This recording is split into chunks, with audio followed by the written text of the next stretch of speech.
Samahani sana, ni katika hali ya uharaka tu nimejikuta na kukamia. Usijali. Hii ni ajali kama ajali zingine tu, kwa hiyo hamna mwenye makosa.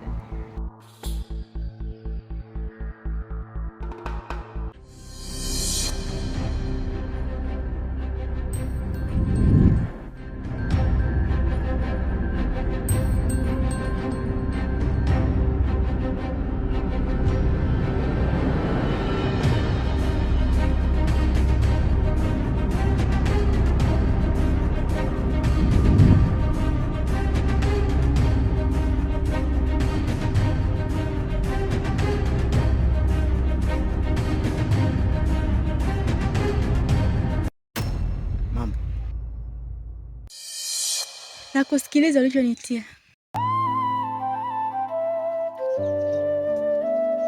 Doris, samahani kwa kile ambacho kilitokea siku zile. Naomba tuongee. Usinihisi vibaya, na mimi sina mahusiano yoyote na yule mwanamke. Nilimpa msaada tu. Msaada? Msaada gani? Hivi wewe, mimi unanichukuliaje? Unaona mimi ni mtoto kiasi gani? Hasa sikia nikwambie, usitaki nikutolee maneno mabaya. Kuanzia leo naomba tusijuane. Yaani kwa sentensi fupi, sikuhitaji tena. Doris. Doris.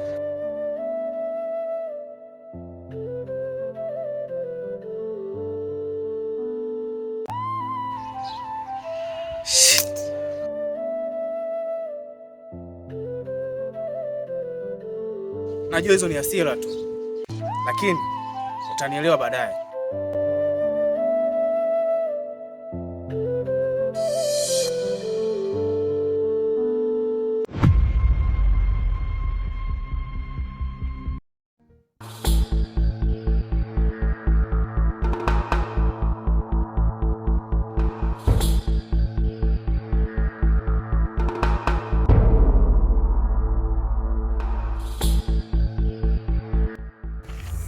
Sana, ni katika hali ya uharaka tu nimejikuta na kukamia. Usijali. Hii ni ajali kama ajali zingine tu, kwa hiyo hamna mwenye makosa. Wewe ni mwenyeji mitaa hii? Kwa sababu ndo mara yangu ya kwanza nakuona. Mimi ni mwenyeji wala hata hujakosea. Lakini mimi nakujua, kuna mahali nilishawahi kukuona. Ulikuwa umesimama na kijana fulani hivi. Kijana?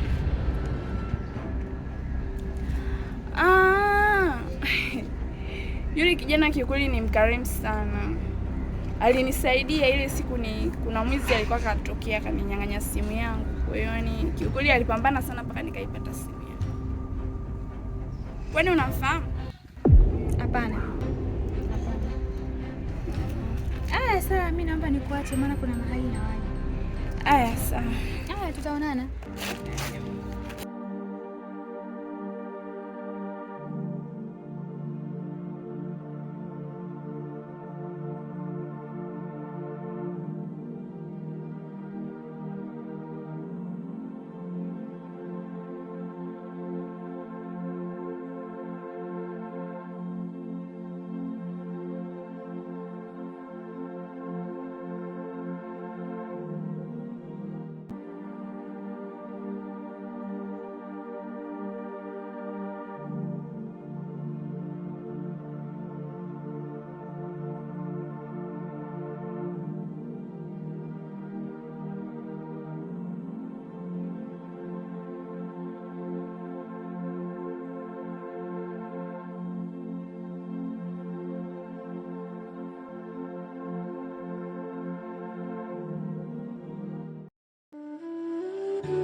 Samani. Bila samani. Mimi mgeni maeneo haya na nilikuwa nimeenda dukani. Sasa kuna sehemu nilikuwa nataka kwenda, lakini nahisi kama nimepotea. Si utakuwa unapajua kwa swaba. Yule sheshe hivi. Hii njia unapoelekea hii. Hapo mbele utaona kuna nguzo, utaingia mkono wa kulia. Pembeni utaona kuna fence na maua. Pembeni yake pia utaona kuna geti jeusi. ndio hapo utakuja kwa sasa. Asante.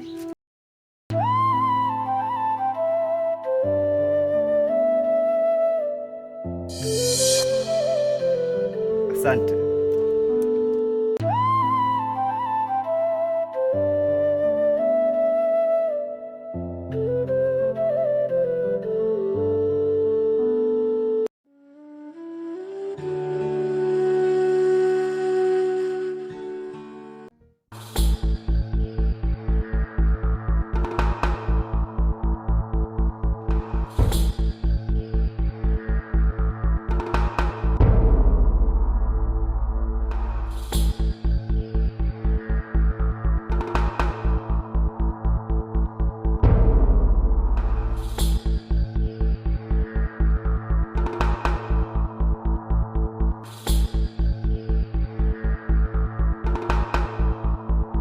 Yaani kama umekuja hapa, nachotaka kusikia ndani ya masikio yangu, umetoa hiyo mimba na si vinginevyo.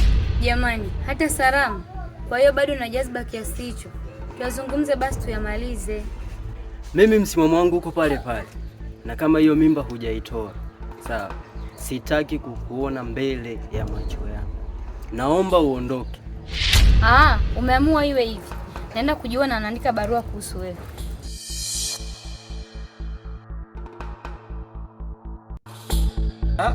Wewe unanitisha mimi?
Mjomba. Karibu sana. Asante sana. Shikamoo. Jambo. Jambo mjomba. Wewe? Wema kabisa. Aisema kitu.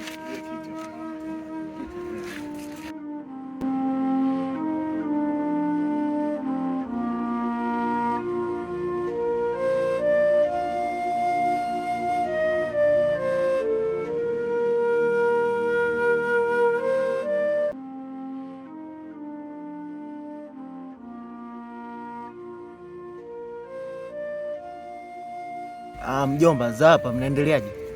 Sasa tunaendelea vyema. Sijui nyinyi huko kutoka Huko ni wazima tu, wanawasalimia wala hawana usemi. Lakini mjomba, ghafla sina taarifa za ujio wako, za kuja kwako hapa.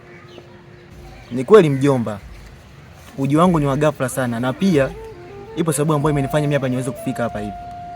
Na nina jambo ambalo najua hapo utaweza kunisaidia mjomba wangu. Jambo gani? Lakini kabla hujaniambia hilo jambo, ngoja kwanza nikuandalie maji, ili ukiniambia maneno ya kutoke vizuri, au sio mjomba? Sawa mjomba wangu.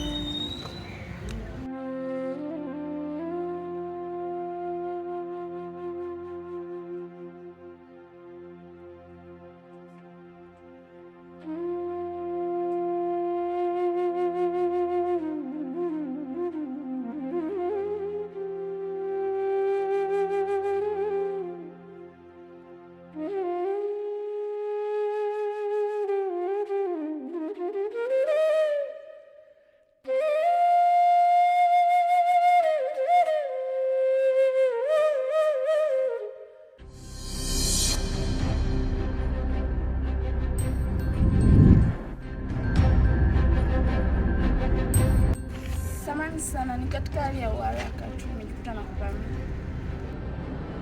Usijali, hii ni ajali kama ajali zingine tu, kwa hiyo hamna mwenye makosa.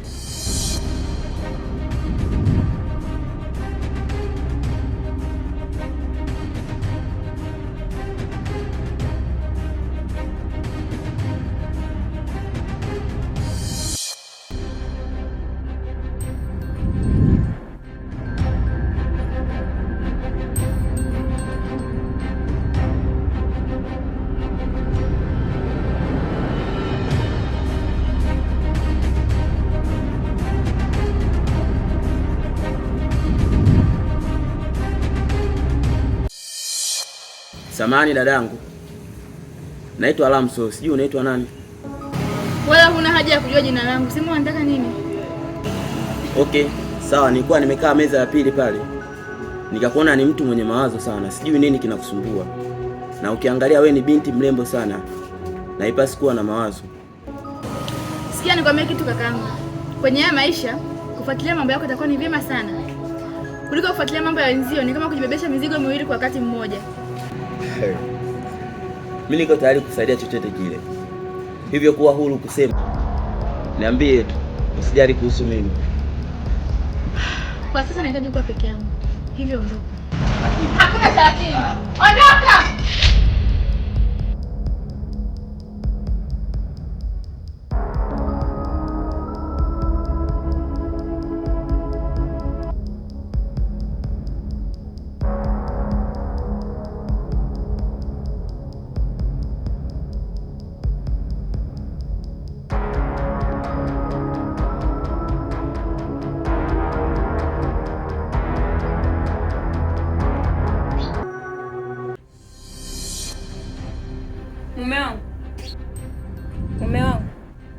Mume wangu. Unataka nini sasa hivi usiku? Mbona unaongea hivyo kwa ukali na mazungumzo na wewe? Mazungumzo? Mazungumzo ya nyoko?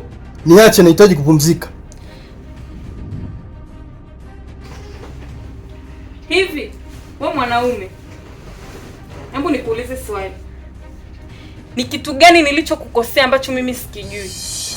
Maana kadri siku zinavyozidi kwenda unazidi kubadilika.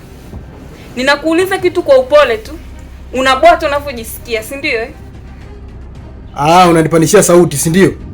Kwanza unathubutuje kunipandishia sauti? Nilishakwambia mwanzo, ili amani ipatikane huko ndani, ni lazima wewe unithibitishie kwamba wewe ni mwanamke. Nadhani umenielewa. Na huko ndani utalala mwenyewe.